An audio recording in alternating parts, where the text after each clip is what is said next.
Nuevamente, buenos días y bienvenidos a, como decía, este desayuno diplomático en el Día Nacional de Bélgica, y nos acompaña el embajador Peter Madens. Bienvenido, embajador. También vamos a contar con la presencia del señor Jordi García Martínez, encargado de Política y Prensa de la Unión Europea, que siempre nos acompaña en nuestros desayunos.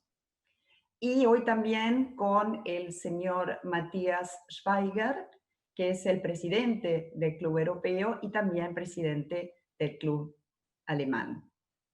Así que bueno, bienvenidos a todos. Saludamos a los belgas en su Día Nacional, que justo coincide nuestro desayuno con el Día Nacional de Bélgica. Y bueno, damos comienzo a este desayuno con la palabra del presidente del Club Europeo, el señor Matthias Schweiger. Buenos días, Matthias. Buenos días, Andrea. Buenos días a todos. Es un gusto estar acá presente en este mundo virtual nuevo que estamos viviendo. En este, como bien decías, de ser desayuno diplomático que organizamos desde el Club Europeo junto con la delegación de la Unión Europea. Estamos muy contentos hoy que vamos a celebrar un poquito también, digamos, a toda la comunidad belga en su Día Nacional. Así que felicitaciones a todos y que puedan festejarlo, aunque sea desde sus casas, con su corazón pintado ahí con los tres colores. Y bueno, ¿qué más nos queda por hacer que presentarlo ya a su excelencia, el señor Peter Madens, para que nos presente su disertación del día y así dar continuidad a este evento? Así que muchísimas gracias a todos. Señor embajador, le paso la palabra. Gracias. Muchísimas gracias, señor Schweiger. Y bienvenido a todos. Gracias también al Club Europeo y a la Delegación Europea para esa oportunidad. Como dijeron, hoy es el Día Nacional Belga. En realidad, el Día Nacional Belga no es un día de independencia, pero más bien es el día donde recordamos el juramento ante el Parlamento del primer rey de nuestro país, el rey Leopoldo I. Y ahí en esta frase ya hay dos o tres cosas que hacen la diferencia entre nuestro reino y muchos otros. Nuestro rey jura antes del Parlamento, no está entronado. Y además, el título del rey es Rey de los Belgas, no Rey de Bélgica. Entonces, era en la época, en 1830, bastante innovador de tener una monarquía con esos símbolos democráticos. Mi país se llama oficialmente el Reino de Bélgica. Es una monarquía, como dije, pero también un país federal. Contamos con 11 millones de habitantes y una superficie de 30.000 kilómetros cuadrados, o más o menos el tamaño del Delta del Tigre, para darle una idea. Tuvimos la independencia, como dije, en 1830. Fuimos ocupados durante la Primera y la Segunda Guerra Mundial. Tenemos también tres grupos sociales, lingüísticos y culturales diferentes, los flamencos, los valones y los germanófonos. Y esto es la base de nuestro sistema federal.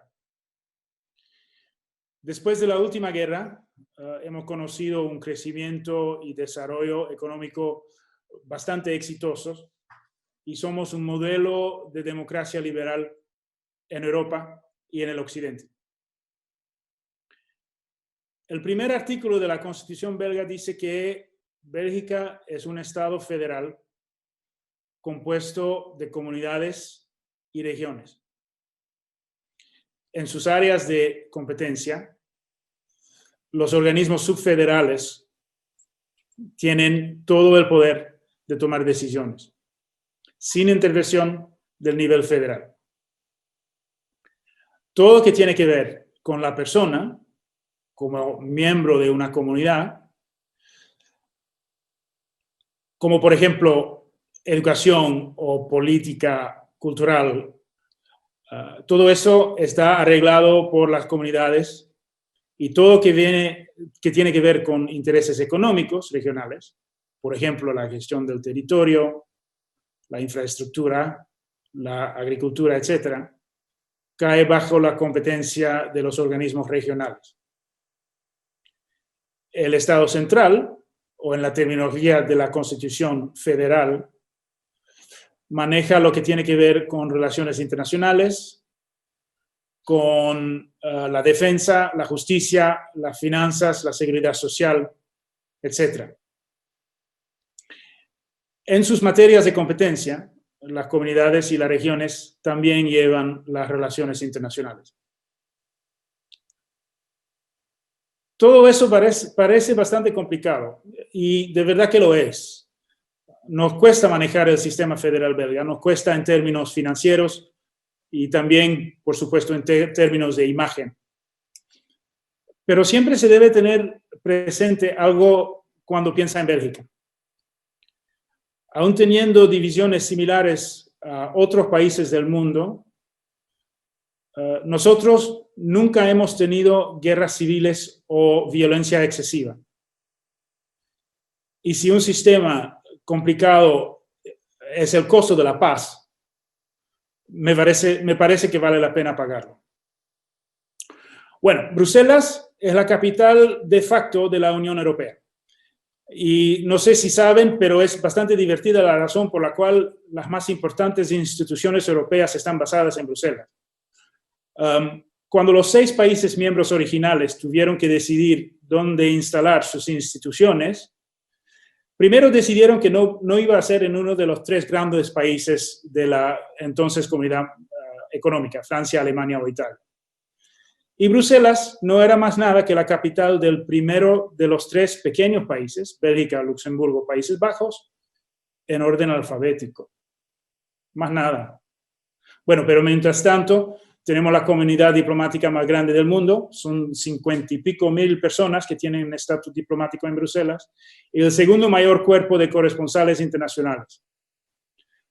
Bélgica y sus políticos han jugado un papel central en la creación y el desarrollo de Europa.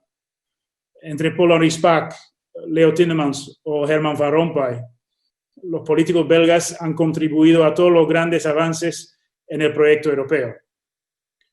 Desde la creación de la Comunidad del Carbón y Acero, la Comunidad Económica, la Unión Europea, la creación del espacio Schengen, la cooperación política, hasta la Unión Monetaria con su euro. Y ahora el presidente del Consejo es el ex primer ministro belga, Charles Michel, que lo van a ver bastante en la televisión hoy porque hubo un acuerdo bastante histórico tomado en Bruselas. Con Argentina tenemos relaciones bilaterales intensas. Desde el inicio de nuestros países, el comercio entre los 2 países en las 2 direcciones representa hoy más o menos $1.000 millones. La comunidad belga en Argentina cuenta con 6.000 personas, muchos de tercera o cuarta generación. La presencia belga en Argentina se nota cada día. El arquitecto del Teatro Colón era belga. El arquitecto de los monumentos frente al Congreso era belga. La maquinería en las aguas corrientes vino de Bélgica. Los trenes Brujas de la línea A del subte, belgas. Hemos participado en el desarrollo de estaciones de esquí. La colaboración entre los sindicatos fue intensa y también hemos colaborado en el desarrollo del sistema de salud pública en este país. La ciudad de Ostende fue fundada por belgas de Ostende. El equipo fútbol de Flandria, en Juárez, cerca de Luján, tiene raíces belgas.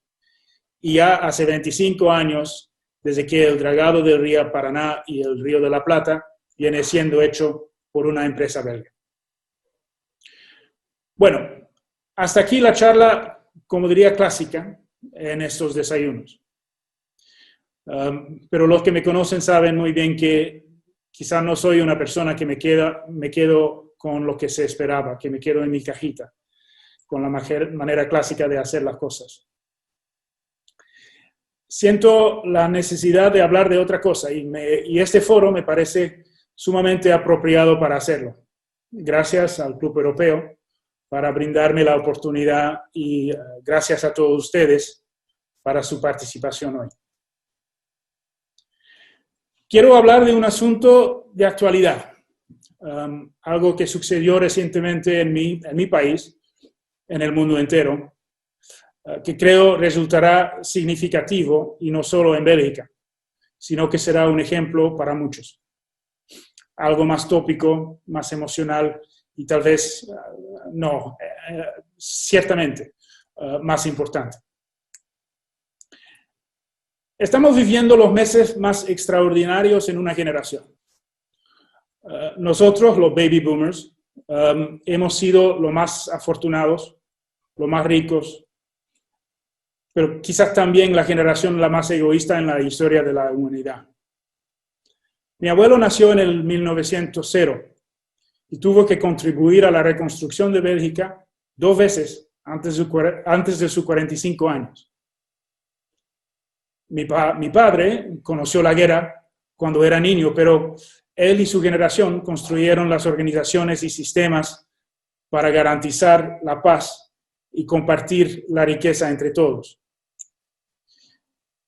Y nuestra generación, bueno, nosotros votamos a populistas, negamos a ser resistentes y sostenibles los sistemas que nuestros padres construyeron.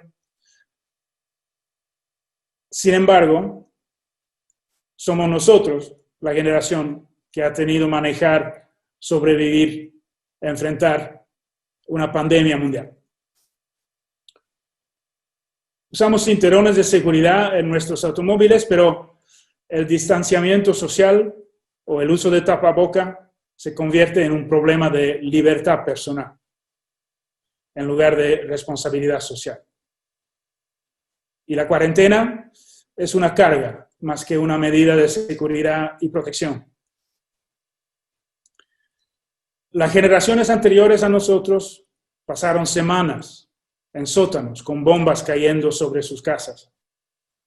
Nosotros tenemos comida, tenemos calefacción, tenemos luz, tenemos internet.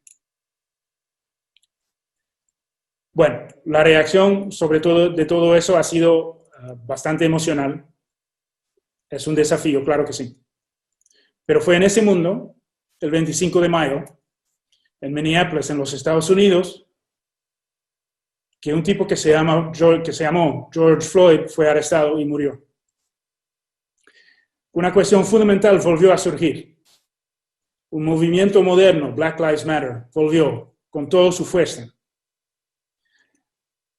Es bastante interesante notar que se había publicado un artículo en la edición del 23 de mayo de The Economist que tenía preguntas sobre el futuro del movimiento, que no fue bien administrado, que no tenía plan, que no tenía futuro. Pero la muerte de George Floyd hizo que todo el debate volviera, en sus diferentes formas, en diferentes países. En los Estados Unidos se trata de racismo sistémico. En Bélgica también.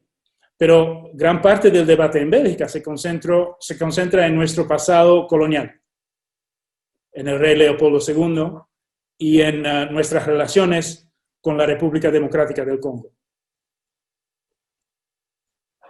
El debate sobre la realidad histórica nunca termina. En este sentido, debe entenderse la conmoción sobre las referencias a la historia colonial en el espacio público, como nombres de calles, esculturas y monumentos. En el Reino Unido, en los Estados Unidos, pero y en Bélgica, los monumentos fueron desfigurados y derribados. Es perfectamente legítimo, incluso necesario, y deseable, que se aborde críticamente el proyecto histórico colonial. Un nuevo paso en esa dirección es el acuerdo político que tuvimos en Bélgica a mediados de junio para establecer una comisión parlamentaria de investigación que examinará el pasado colonial de Bélgica. No hace falta decir, por supuesto, que en mi país, que el gobierno, que mi pueblo se distancia del colonialismo como ideología y como forma de gobierno. Sin embargo, lidiar con el pasado es un proceso largo y complejo que no puede abordarse con simplicidad, pero que requiere matices y profundidad y debe ser colectivo. Requiere un diálogo transparente en el que todas las voces deben ser escuchadas. Bélgica está dedicada a darle al pasado colonial un lugar apropiado en nuestra sociedad. Al enfrentar el pasado, es posible esperar construir un futuro. Un futuro basado en el respeto mutuo y una asociación equilibrada. Como dije, todo el debate volvió. Raza, racismo y, por extensión, la forma en que tratamos nuestra historia y la responsabilidad histórica que tenemos por nuestro pasado. En medio de la emoción de la pandemia, quizás precisamente por la emoción de la pandemia, el tema volvió y la gente protestó, salió en las calles. Si bien no se ignoraban las consecuencias sanitarias por la pandemia, era la sensación de que esto es demasiado importante. Y fue en ese contexto que nuestro rey, que mi rey, Philippe, hizo algo extraordinario. Debido a las emociones de la cuarentena y a la fuerza del sentimiento del movimiento de Black Lives Matter, y con motivo del 60 aniversario de la independencia de la República Democrática del Congo, decidió ser parte del debate. Hasta ahora había elegido mantenerse por encima del problema. La sensibilidad, la historia, la dificultad del debate complicaron su participación en él. No hace más de 18 meses, en diciembre del 2018, cuando se inauguró el Museo Real del África, renovado y repensado, reconocido mundialmente también, decidió quedarse fuera del debate y no aprovechó para hablar del tema. Pero por la pandemia fue imposible viajar a Kinshasa el 30 de julio, el día del aniversario de la independencia, por lo que no pudo pronunciar un discurso ahí. Y la expectativa era que se llevaría a cabo la línea tradicional de silencio. Otra oportunidad no aprovechada.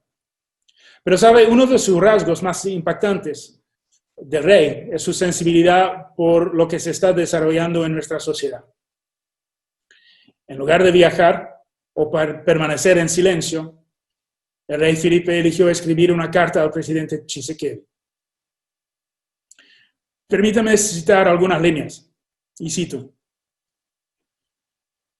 para fortalecer nuestros lazos y profundizar la amistad entre nuestros países, necesitamos poder hablar abiertamente y serenamente sobre nuestra larga historia.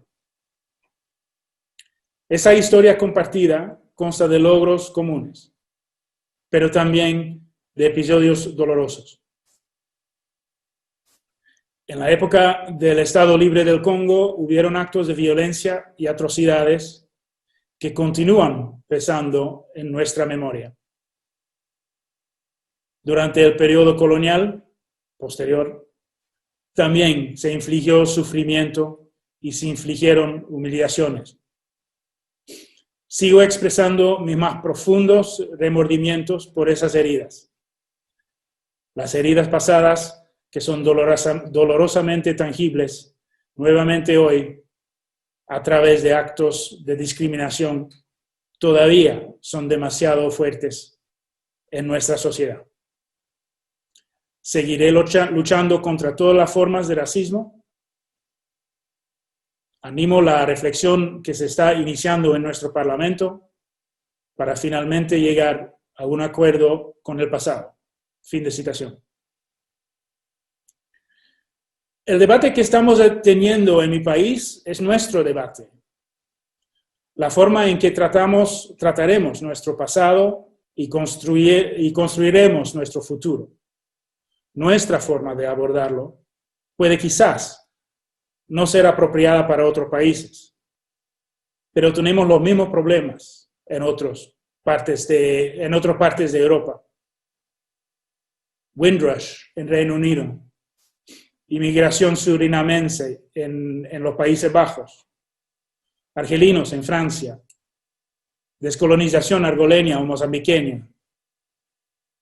Tenemos este problema en toda Europa.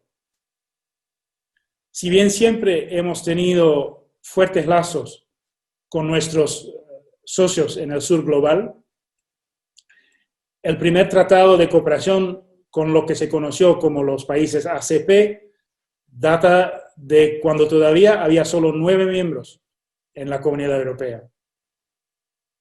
Las asociaciones han crecido y profundizado desde entonces, incluso con América Latina, sobre todo después de unirse a España y Portugal. Los largos lazos colectivos y la historia aún forma parte para nuestra cooperación. Pero todos tenemos un largo camino por recorrer. Mis hijos tenían un amigo, ya murió, pero se llamaba Gil, y hablaba flamenco con un acento perfecto de Lovaina. Ahí creció. Y siempre que tenía una cita para visitar una casa en alquiler, su primera conversación era por teléfono. Pero cuando aparecía en la casa o divulgaba su apellido, Ilumbe, la casa milagrosamente ya había sido alquilada. Con demasiada frecuencia sucede lo mismo con las solicitudes de empleo. Ese tipo de cosas tiene que terminar. Pero por otro lado, mi propia tía y tío fueron al Congo en los años 50 para trabajar y ganarse la vida. Sus intenciones sinceramente buenas deben ser reconocidas, pero también el hecho de que perpetuaron el sistema. Se necesita reconciliación y es necesario un proceso como el que Mireille y el Parlamento de mi país han emprendido, y no solo en Bélgica. Sé que Odey Philippe espera profundamente que su iniciativa pueda cumplir su propósito para nosotros, pero también para otros. Y foros y ocasiones como esta son exactamente donde necesitamos pensar y hablar sobre ello. Nuevamente, gracias al Club Europeo por esta oportunidad y gracias a todos por participar. Si mi pequeña desviación de la norma en estas ocasiones no fue aceptable o no fue tan agradable, me disculpo. Y quizás era un tema bastante pesado para un desayuno. Sería un poco más fácil hablar de eso en otro momento del día, pero eso fue la oportunidad que me brindaron. Muchas gracias al club, muchas gracias, señor presidente, y a Andrea, y estoy a la espera de sus preguntas cuando habrá terminado Shirley. Gracias.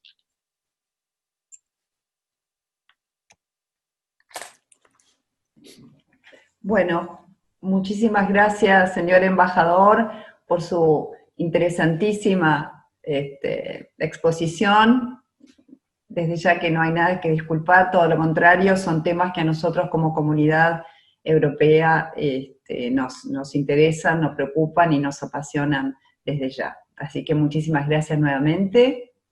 Bueno, ahora le vamos a dar la palabra al consejero Jordi García Martínez de la Delegación de la Unión Europea en la Argentina, que va a compartir novedades de la delegación en Argentina, pero primero vamos a presentar un video acerca del encuentro número 16 que tuvo lugar sobre cine europeo en la Argentina, que acaba de finalizar.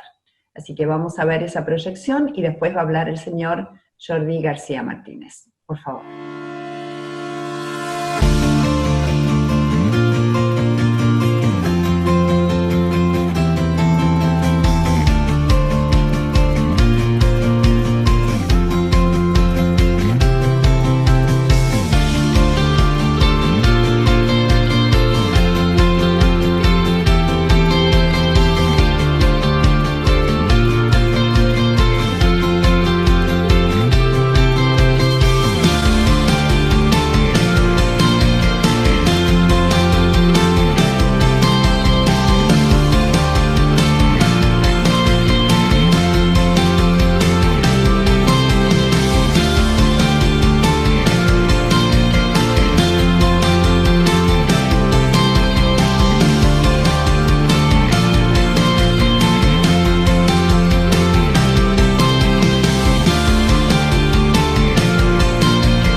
todo listo en Bahía Blanca para recibir el encuentro de cine europeo. Esta vez no pudo ser. Igual estamos muy contentos que pudimos difundir la propuesta virtual. Por suerte pudimos pasar la propuesta por internet, por la página del Teatro Municipal Rosita Ávila. Muchas gracias, Delegación Europea, muchas gracias, países.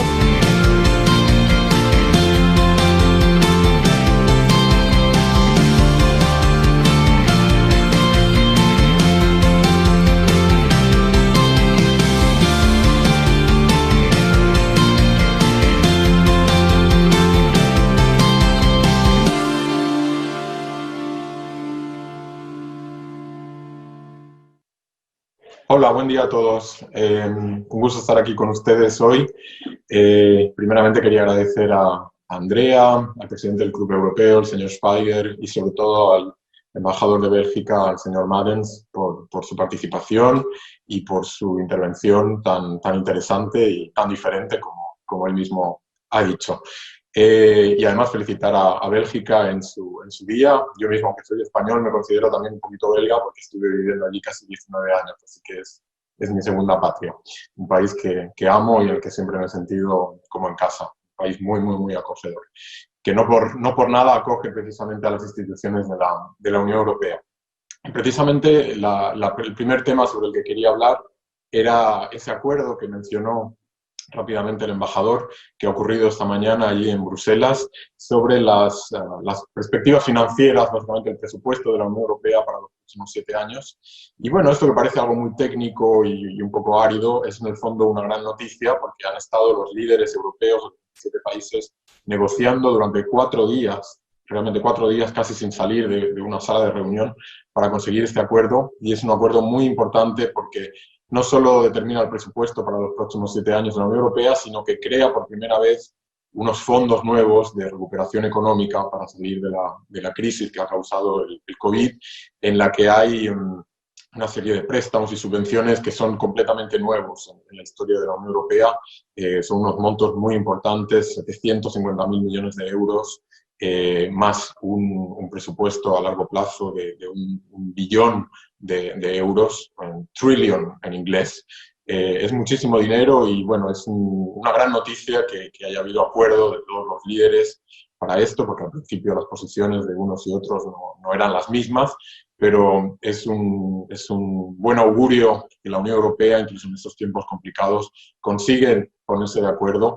Y bueno, ojalá que este modelo europeo, ¿no? de acuerdos, de multilateralismo, de trabajar en común, de cooperar, es el modelo que nosotros como Unión Europea queremos exportar hacia afuera también, en todo el mundo. Y bueno, es un buen hecho, hay que celebrarlo, que haya funcionado en este caso esta política de acuerdos y de coordinarse y de trabajar en común. El segundo punto que quería mencionar va ligado al vídeo que acaban de ver, es sobre el encuentro de cine europeo que recién terminó y que bueno, fue un éxito. Podía haber salido mal porque justo en medio de cuando teníamos el encuentro, que empezó en Buenos Aires y luego empezó a hacer un tour por las provincias argentinas, llegó el COVID y obviamente los cines, las salas de cine cerraron. Y bueno, ahí tuvimos un pequeño momento de crisis y pensamos qué hacemos. Y bueno, lo migramos al modo virtual, que ahora se hace todo, incluidos estos desayunos. Y salió bastante bien y estamos muy, muy felices de ver que ha habido un nivel alto de participación, 9.000, en total 11.000, 12.000 espectadores entre la parte presencial y la parte virtual, unos 9.000 en la parte virtual, 900 o casi 1.000 participantes en unas charlas que también organizamos con directores de cine, con críticos de cine. Así que bueno, fue un éxito y estamos ya pensando en cómo organizar el próximo encuentro, que comenzará probablemente en noviembre de este año, y lo que es ya casi seguro es que también va a ser virtual. Y bueno, si las circunstancias lo permiten, tal vez habrá presencial, ¿no? O de salas de cine, pero lo que es seguro es que vamos a empezar en noviembre con un encuentro de cine virtual que permite a incluso más gente que antes participar en estos encuentros, en este festival de cine que bueno, ya terminamos la 16ª edición, o sea que ya tiene una historia aquí en el país, en la Argentina. Y bueno, como 2 noticias adicionales, y ya las últimas que quiero dar para luego dejar tiempo a las preguntas, que seguro que habrá muchas al embajador. Quería mencionar 2 proyectos que tenemos actualmente aquí en la Argentina, que promueve la Unión Europea para ayudar a la Argentina en estos momentos de crisis. Todos tenemos que ayudarnos y cooperar. Y una manera de hacerlo es a través del intercambio de buenas prácticas, de experiencias. Y esto lo estamos haciendo en el área de las políticas sociales, con un programa que se llama Eurosocial, que no solo lo tenemos con Argentina, lo tenemos con todos los países de América Latina, pero que aquí en Argentina la semana pasada tuvo un hito, un momento importante, dado que hubo una reunión virtual también, entre miembros de los varios ministerios argentinos y de la Unión Europea y de los consultores que trabajan con nosotros para ver en qué políticas sociales la Unión Europea puede apoyar a la Argentina. Y de ahí salieron como decisiones que se iba a apoyar a la Argentina en la creación de un Consejo Económico y Social, que es un plan de este gobierno. Se va a ayudar también en políticas de género, cosa que ya se está haciendo, pero ahora con un hincapié especial en las políticas de cuidados y de integrar las cuestiones de género en estas políticas de cuidados. Y el tercer punto era, muy importante, el plan Argentina contra el hambre. Como sabemos, aquí hay desgraciadamente personas que no consiguen comer correctamente. Así que, bueno, hay toda una serie de políticas que se están poniendo en marcha y la Unión Europea va a apoyar también al gobierno para este tipo de políticas. Y luego, en un campo completamente diferente, que es el migratorio, también hay un nuevo proyecto de la Unión Europea que se llama Eurofront, Front de Fronteras, en el que se está ayudando a países de la región de Sudamérica a tener una gestión integrada de fronteras. ¿Cómo lo tenemos en la Unión Europea? Que básicamente, como saben, dentro de la Unión Europea no hay fronteras, las fronteras son exteriores, pero entre los diferentes países las fronteras se han básicamente eliminado. Y bueno, la idea es que los países de la región sudamericana también puedan coordinarse en la gestión de las fronteras. Y ahí, dado que hoy en día muchas de estas fronteras están cerradas por el COVID, se pensó que era necesario ayudar a garantizar un buen nivel sanitario y de seguridad en estas fronteras. Así que ha habido una donación de la Unión Europea de material sanitario, higiénico, para que precisamente el personal que trabaja en las fronteras, los guardias, etcétera, tengan todo el material sanitario que les permita hacer su trabajo en buenas condiciones. También unas carpas para poder hacer la identificación de las personas, etcétera. Así que esto hace unas semanas hubo una entrega de material, nuestra embajadora estuvo con el director nacional de Migraciones y con la representante de la Organización Internacional de Migraciones, y este material ya está en los puntos fronterizos, en la triple frontera, con Paraguay y con Brasil, y en un punto fronterizo arriba en la provincia de Salta o de Jujuy con Bolivia. Así que bueno, es otra manera en la que la Unión Europea está apoyando a Argentina en estos momentos difíciles para todos. Así que bueno, eran las noticias que quería dar. Si luego hay alguna pregunta, obviamente estoy aquí para contestar también. Muchas gracias y pasen un buen día. Bueno, muchísimas gracias, Jordi, por tus comentarios. Siempre muy interesante conocer el día a día de lo que va pasando en la Unión Europea y nos afecta a todos. Y bueno, si me permiten voy a abrir yo con una pregunta para el señor embajador, abriendo este momento para formular preguntas. Bueno, por todo lo dicho y justamente lo que acaba de mencionar Jordi también en cuanto a la Unión Europea y su día a día, si usted piensa que básicamente los países de Europa, pero la Unión Europea en sí está como de alguna manera compensando un poco ese pasado complicado, digamos colonialista, digamos violento, con esta vocación tan fuerte que tiene por la defensa de la democracia y los derechos humanos en general. Eso podría ser un discurso en sí, ¿eh? Pero creo que la respuesta, la más corta, podría ser algo como: de todo modo es la idea y la intención. no sé si compensar es la buena palabra, es más bien hacerse un futuro con miras al pasado, con lo que ha pasado y en diálogo con los partenarios en el sur, con los cuales tenemos esa pasado, esa historia complicada, mala en muchos sentidos. Uh-huh. Y siempre en diálogo con ellos. Pero también teniendo en cuenta, no hay que olvidarse, que ya son 2 o 3 generaciones desde el pasado. Mira, yo fui embajador en Tanzania del 2003 al 2008. Entonces ahí, un país vecino al Congo y a Ruanda y Burundi, donde había en un momento dado 500.000 de refugiados de los países que habían tenido esa relación con Bélgica, tanto de Congo como de Burundi. Los ruandeses ya se habían ido, pero en mi época había 500.000, entonces había nos mirábamos, digamos, los belgas miraban a Tanzania y Tanzania miraba a Bélgica y no siempre nos mirábamos con una actitud constructiva. A veces nos mirábamos con una actitud mirando al pasado y con mala onda. Y tuve una conversación con el entonces canciller, que luego fue presidente de la República.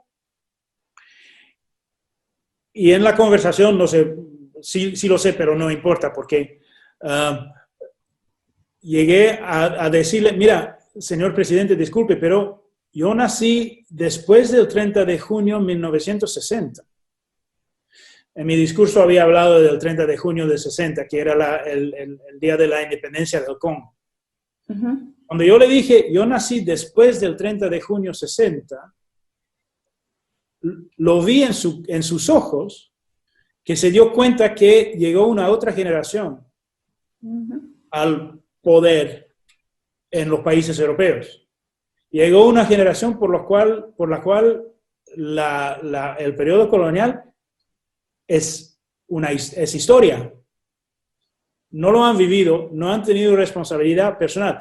No es decir que no tenemos responsabilidad societal. No. Pero no es lo mismo que de tener la responsabilidad personal. Claro. Y además, de su lado a ellos, también ahora hay presidentes que nacieron después de la independencia. Uhuru Kenyatta en Kenia, por ejemplo, que además es un amigo mío porque estuvimos en colegio juntos siendo a los 18 años. Mi hermana era su novia. Pero bueno, vivíamos en Kenia en esa época, entonces lo conocimos muy bien. Pero el tipo se llama Uhuru, que es la palabra en Swahili para libertad. Y su papá, Jomo Kenyatta, uno de los grandes de la época de la independencia en África, junto con Karume, con Nyerere, con Sédar Senghor y todo. Kenyatta era en los medio docena de líderes africanos de la independencia. Pero dio el nombre de Uhuru a su hijo porque nació en el año en que había liberado los ingleses a Kenia. Nació en el 63. Por eso tiene el nombre de Uhuru. Entonces quiere decir que nació después de la independencia y él es presidente de Kenia ahora. Entonces, solamente para decir que por supuesto que hay una responsabilidad histórica. Siempre hay una responsabilidad histórica. Para todo tenemos una responsabilidad histórica. Hasta para las relaciones entre religiones, entre las religiones cristianas y musulmanas de hace 500 años. Todavía hay una responsabilidad, sí. Pero es diferente que con la responsabilidad personal que hubo en generaciones antes. Bien. Bueno, muchísimas gracias. Desde ya le digo que estoy recibiendo un montón de felicitaciones que son para usted desde ya y en extensión para la Unión Europea y para nosotros que organizamos por el tipo de tema que se aborda, así que le agradecemos nuevamente. Voy a empezar con la primera pregunta, es para el embajador Madens, a propósito de su alusión a las críticas desde algunos sectores a las cuarentenas como estrategias sanitarias. ¿Cómo evalúa que este debate ocurra tanto aquí en la Argentina como en lugares de Europa bajo el mismo argumento de la presunta limitación de la libertad? No lo entiendo. Sí. Entiendo la pregunta. Entiendo bien la pregunta. No entiende la reacción, perdón. No entiendo la reacción. No entiendo por nada la reacción. Yo tampoco. Hay fotos y memes en internet que muestran muy bien a qué sirve, por ejemplo, la tapaboca, a qué sirve el distanciamiento social. Mira, ese virus tiene... Mira, la humanidad ha aprendido a vivir con virus desde siempre. Tenemos todo tipo de virus con la cual la humanidad vive. El problema con COVID-19 es que es un virus contra la cual todavía no sabemos protegernos. Todavía. Va a venir. Vamos a lograr la vacuna, vamos a lograr la cura, pero por ahora no lo tenemos. Entonces, entre ahora y el momento donde tendremos la protección contra ese virus, tenemos que utilizar otras medidas para hacerlo. Y que eso sea, es fundamentalmente ridículo que sea un debate de libertad. Disculpen, no puedo decir nada más. No se trata de... La libertad se para donde empieza la libertad de otro. Y si con la tapaboca usted proteja al otro, es una obligación humana, no más ni menos. Y listo. Se termina el debate ahí. No hay debate de libertad sobre eso. Simplemente no hay. Perdón, pero por eso que digo, no entiendo la pregunta. No entiendo el razonamiento que está detrás de uno que dice, yo no voy a poner mi tapaboca porque es mi libertad. No. Disculpe, no. Gracias. Disculpe, pero bueno. Estoy de acuerdo con usted. Gracias. Otra pregunta para el embajador. ¿Cómo ha afectado, siempre con la pandemia, este es el tema candente, cómo ha afectado la pandemia a su país y cuáles han sido las medidas más importantes que ha tomado para enfrentarla? Bueno, como todos, hemos tenido un lockdown durante mucho tiempo. Nos ha afectado bastante. Era uno de los países más impactados en Europa. Las cifras no las tengo acá, pero se la puedo mandar si quiere. Uno de los problemas que hemos tenido en el inicio es que, bueno, habían dos elementos o dos cosas específicas. Es en mi país, creo, que nos hemos dado cuenta, uno de los primeros, del impacto que tenía ese COVID en geriátricos. Sé que todos se han dado cuenta que en geriátricos había un problema, pero creo que es en mi país que fuimos uno de los primeros para hacer de ese problema o de ese aspecto del problema algo de importante. Y de verdad que en las primeras semanas no lo hemos manejado bien.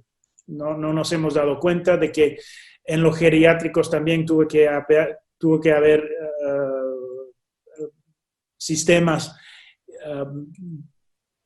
casi hospitalarias que tenían que ser aplicadas, por lo cual los geriátricos no estaban preparados y ha habido mucha gente muerta que murieron en los geriátricos. Y la segunda cosa muy especial o muy particular, la segunda particularidad a la manera en la cual hemos nosotros manejado esa crisis es en la manera de contar los fallecidos. Hemos contado de manera muy larga todos que murieron por causa del virus. No por el virus, pero por causa del virus, lo hemos contado nosotros. Y por eso que hemos tenido una cifra muy alta en un momento dado. Bueno, los demás países ya ahora están llegando a las mismas conclusiones más o menos, que nosotros con los cuales nosotros habíamos empezado. Hay como ya te había dicho el otro día en una entrevista en un programa radio que también tienes, Andrea, hablábamos nosotros sobre todo de lo que se llama sobremortalidad. La gente, el total de gente más que han muerto este año que en normal. Y esa cifra era bastante alta porque son gente que han fallecido quizás por otras enfermedades, pero porque no podían irse a la clínica o al hospital, o que han fallecido de otra enfermedad, pero que se agravó por haber sido infectado por COVID, etcétera, etcétera. Entonces, no necesariamente murieron por COVID, pero por causa de COVID. Y entonces, esas dos cosas, lo de los geriátricos y la manera en la cual contar, eran particularidades nuestras. Bueno, ahora ya hemos tratado de volver a la normalidad, donde todavía no estamos, y hoy, esta semana, estamos viviendo un periodo bastante complicado donde hay subes de infecciones otra vez, y que estamos tratando de manejar lo más bien posible, pero la próxima semana van a ser bastante importantes. Bueno, muchas gracias. Aquí tenemos un comentario de un diplomático argentino, amigo del Club Europeo, bueno, que felicita al embajador, lo felicita por el tema a tocar, y dice que, bueno, que cree que es atinado lo que ha dicho sobre la responsabilidad histórica. Comenta que Haití fue la primera república negra del mundo, en 1804, y 150 años antes que lo lograran la mayoría de los países africanos. Bueno, esto quería comentar, es el embajador von Aiken, que nos escribe desde Haití, justamente, para traer un poco. Bueno, qué lindo que nos siguen a partir de ahí. Sí, y somos gente muy súper internacional, el Club Europeo. Bueno, muchas gracias al embajador von Aiken. A ver, la gente empezó a hacer preguntas tarde, pero están llegando, así que me disculpo porque las voy a ir leyendo. A ver, perdón, ¿eh? Bueno, recibimos otra felicitación y agregan que, bueno, si bien el pasado colonial no es de nuestra generación, pero que están de acuerdo con que hay una responsabilidad generacional que hay que mantener para nuestra memoria y no olvidar los errores del pasado, tal como comentábamos recién. Muchas gracias a los que están haciendo las preguntas. Vamos a... Bueno, otra vez felicitan por la valentía en tocar el tema. Y vamos, creo, a hacer una pregunta para Jordi. Bueno, yo quiero felicitar básicamente por el tema del acuerdo que se acaba de lograr para desembolsar estos fondos tan importantes. Y aquí, más allá de esto, preguntan específicamente en qué situación se encuentra el acuerdo Mercosur-Unión Europea. Qué tema, ¿no? Que quedó un poquito stand-by con todas estas... Qué bien que Jordi está, que no me toca a mí de Gracias, Jordi.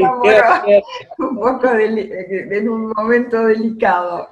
Jordi. No, obviamente podemos informar del estado. Bueno, hace un año y un mes se acordó la parte comercial, que es lo que se anunció en ese momento. Pero el acuerdo va más allá de lo comercial, es un acuerdo de asociación global, integral, que cubre muchísimos temas. Entonces quedaban algunos temas todavía por acordar de la parte no comercial, la parte que llamamos político-institucional. Y bueno, las negociaciones continuaron y ese acuerdo se logró hace unas 4 semanas o así, en junio, principios de junio. Con lo cual, ahora sí que tenemos ya todo el texto, digamos, todos los componentes del acuerdo acordados. Al mismo tiempo se estaba haciendo una revisión jurídica, una traducción, porque el acuerdo tiene que ser traducido a todos los idiomas de la Unión Europea, son 21, 22 me parece, y eso toma mucho tiempo, es un acuerdo muy largo, muy detallado. Estamos en ese momento ahora, ¿no? En finalización de las traducciones, de la revisión jurídica. Y bueno, cuando eso se termine, que se piensa que podría ser antes del final de este año, en ese momento la Unión Europea, la Comisión Europea le somete a todos los Estados miembros, a los 27 Estados miembros, en el Consejo, la decisión de firmar el acuerdo. Y luego, si hay un acuerdo ahí con los Estados miembros, va al Parlamento Europeo, que también lo tiene que aprobar.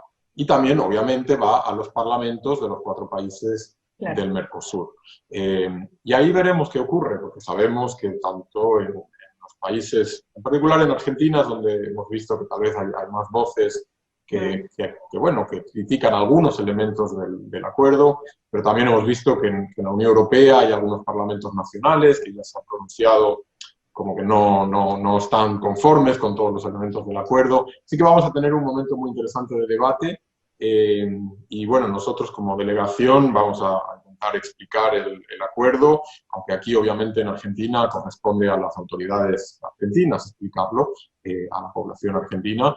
Nosotros en la Unión Europea, la Comisión Europea es la que obviamente lo explica en Europa, pero bueno, nosotros siempre estamos dispuestos y lo hicimos el año pasado, estuvimos en muchas charlas, en muchas conferencias para explicar el acuerdo y seguramente en los próximos meses vamos a seguir haciéndolo para explicar esto. Y nosotros lo más importante que siempre queremos dar mucha relevancia es esto, que no es solo un acuerdo comercial. El acuerdo comercial es muy importante y creemos que puede ayudar al desarrollo económico de las 2 regiones en este momento, que tanto lo necesitan por la crisis de COVID, pero que va mucho más allá, que es una asociación de valores, del multilateralismo, de la democracia, de los derechos humanos, y que todo esto es muy importante también, que no solo es vender carne o vender máquinas o vender autos, sino mucho más. Así que bueno, pero estamos en un momento interesante y creo que hacia final de año el debate va a aumentar y va a ser un momento muy interesante. Gracias. Seguro.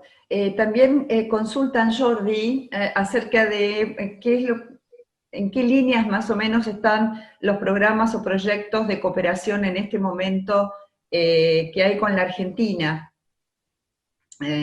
Sabemos que hay muchos proyectos de cooperación y vigentes, más o menos sobre qué líneas, porque sería muy largo si no comentar, sobre qué líneas se basan esos proyectos de cooperación. Sí, hay muchísimos proyectos, creo que hicimos una cuenta hace poco y había unos 50 y algo, desde muy chiquitos a más grandes, desde locales a proyectos regionales también con otros países de la región. Pero para resumir, y obviamente no ir al detalle, los pilares, los 3 o 4 pilares más importantes de nuestra cooperación son todo lo que tiene que ver con el medio ambiente, la eficiencia energética, el cuidado del medio ambiente, el Acuerdo de París sobre el cambio climático, ahí tenemos muchos proyectos. Todo el tema de género y derechos de las mujeres, lucha contra los femicidios, la violencia, igualdad salarial en las empresas para las mujeres, todo este tema es un gran pilar también de nuestra cooperación. Luego de las políticas sociales, como mencioné, este gran programa que se llama Eurosocial, que tiene dentro subprogramas, proyectos específicos para ayudar en políticas sociales. Y luego está todo el tema de seguridad, migración, lucha contra el narcotráfico, lucha contra la criminalidad organizada. Hay una serie de proyectos también ahí, ayuda a la acogida de refugiados en Argentina, ayuda a los migrantes venezolanos, que sabemos que hay muchos también, hay 200.000. Así que bueno, es otro pilar. Así que seguro que me olvido de algún proyecto, pero está encaminado se puede reagrupar casi todo lo que hacemos en esos pilares. Gracias. Muchísimas gracias. Así que siempre mucho y es muy... Y me olvidaba, porque es muy importante también, y es toda la ayuda a la sociedad civil, a las ONGs, a proyectos de derechos humanos, y como saben hay unas convocatorias que recién llegó el plazo para presentar proyectos, estamos en el proceso de evaluar todos estos muchísimos proyectos que han llegado, pero bueno, es también un elemento importante, ¿no? El de ayuda a la sociedad civil con proyectos específicos en estos temas que son tan importantes. Bien, bueno, muchísimas gracias, Jordi. Bueno, una última, más que preguntas, la gente hace exposiciones muy interesantes, pero bueno, aquí tenemos al señor Gonzalo Verdomar Valls, que es un amigo mío, compañero de la facultad, embajador de la Fundación Pontificia Gravissimus Educationis y miembro consultivo del CARI. Voy a tratar de resumir. Y dice, para el señor embajador, bueno, en los desafíos que se nos presentan en la nueva, por decirlo, nueva realidad, nuevo orden mundial, probablemente que se está perfilando un poco el tema de la relación entre Estados Unidos y China y lo que Asia podría llegar a pesar en todas estas relaciones. Pregunta, ¿cómo ve usted el rol de Europa y de Bélgica en este momento histórico y el aporte a este debate permanente y siempre fundacional sobre los valores humanos? Que es un poco lo que habíamos conversado hace un rato, ¿no? Sí, absolutamente. Bueno, eso es la pregunta, ¿no? Es la pregunta que tenemos que confrontar en los próximos tiempos. Empezando con meses, me imagino que las elecciones en los Estados Unidos van a ser sumamente importantes para saber en cuál dirección va a ir esa evaluación. Lo que pasó anoche en Bruselas también es sumamente importante porque quizás ahora que ya no estamos hablando de plata, podemos hablar de cosas estructurales e institucionales. Yo personalmente, pero bueno, y no sé si Jordi va a ser muy de acuerdo con lo que voy a decir. Yo personalmente lamento que la Unión Europea, desde 30 años, más o menos desde que yo empecé mi carrera, ha pasado mucho tiempo a mirar adentro. Empezó con el Acte Unique, con Maastricht, con Lisboa. Sí, me acuerdo en el 2008, cuando hubo la gran crisis financiera que empezó en Estados Unidos, la primera reacción de los líderes europeos fue: si dependemos de los rating agencies, quizás tenemos que construir nuestra propia agencia. La reacción ante la crisis del 2008 fue de crear otra institución europea. Pasamos demasiado tiempo mirando adentro y sin mirar al papel que debemos jugar afuera, justamente porque tenemos una base sociológica, filosófica, política, de libertad, de liberalismo, de democracia, de derechos humanos, tan exitoso que la podemos vender afuera. La podemos vender afuera. No tenemos que ser, el mundo no tiene que ser una colección de países autocráticos o iliberales. Puede ser un mundo de países liberales. Tenemos una buena historia que contar, pero para poder contar esa historia tenemos que tomarnos el lugar que tenemos en la pantalla mundial y parar de mirar adentro y de solamente hacer, como se dice en francés, l'ombrilisme. Quizás es un poco, no es una... Quiero que sea un mensaje de fe y de espera. No tiene que ser un mensaje de mala onda. Quiero que lo que digo sea un mensaje de espera en el futuro. Esperanza. Esperanza, sí, eso es la palabra. Bueno, muchísimas gracias, señor embajador. Bueno, nos quedamos sin tiempo, hay algunas otras preguntas, pero bueno, la verdad que mucha gente escribiendo para felicitarnos a todos, así que particularmente usted por el tema abordado, así que estamos muy, muy contentos. Vamos a cerrar ya este evento agradeciéndole a todos, especialmente al embajador Peter Madens, al señor Jordi García Martínez de la Unión Europea, al presidente del Club Europeo que estuvo con nosotros saludando, el señor Matías Schweiger. Y como siempre, bueno, estos desayunos también los hacemos gracias al apoyo que nos da la delegación europea en la Argentina, de la Unión Europea en la Argentina, y recordarles a todos que tenemos, como también mencionó el embajador, un programa de radio que se llama Hola Europa, que también cuenta con el apoyo de la delegación de la Unión Europea, un programa semanal donde compartimos claramente todos estos temas que son apasionantes, así que los invitamos a escucharnos, así como, bueno, a seguir las actividades tanto de la delegación de la Unión Europea como del Club Europeo por nuestras redes sociales.